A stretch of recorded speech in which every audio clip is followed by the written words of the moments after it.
ఇక్కడ 10,000 employees data ఉన్నది. మనం స్టేటస్ చూసినట్టయితే కొంతమంది రిజైన్ చేసినారు, వెళ్ళిపోయినారు. వాళ్ళు పోగా మిగిలిన వాళ్ళు యాక్టివ్‌గా ఉన్నారు. యాక్టివ్‌గా ఉన్నవాళ్ళు ఎంతమంది?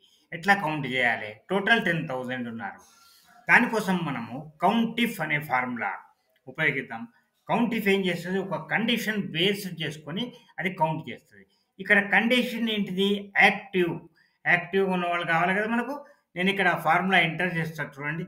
Is equal to count if, count if bracket open. ఇక్కడ రేంజ్ చెప్పాలి. రేంజ్‌కి బదులు నేను ఆ టేబుల్ పేరు పెడతా. టేబుల్‌తో రెఫర్ చేద్దాం మనం. దాని పేరు టేబుల్ 1. టేబుల్ 1 మనం ఏదైనా పేరు పెట్టుకోవచ్చు. దాని తర్వాత ఏ ఫీల్డ్ కావాలి మనకు? Status. Status STATUS field name పెట్టుకుంటే చాలు. Square bracket close, comma. ఇప్పుడు క్రైటీరియా ఏంటిది? యాక్టివ్.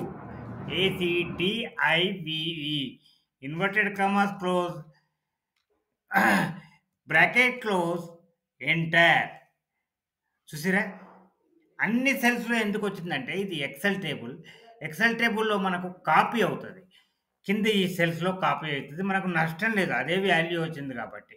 పక్క సెల్‌లో గనుక మనం ఈ ఫార్ములా పెట్టినట్టయితే ఒక్కటే దగ్గర వచ్చేది. సో, ఇక్కడ మనకు తెలిసిందేంది? 8536 ఎంప్లాయీస్ ఉన్నారు యాక్టివ్‌గా. మిగతా వాళ్ళు వెళ్ళిపోయినారు.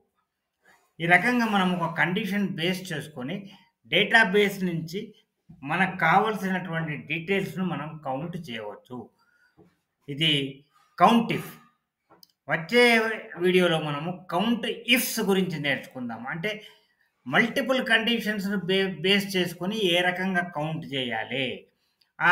అది మనం వచ్చే వీడియోలో నేర్చుకుందాము.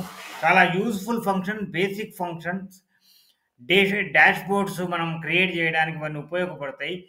మనం ముందు ముందు డాష్‌బోర్డ్ క్రియేట్ చేయడం కూడా నేర్చుకుంటాం కాబట్టి. ఓకే.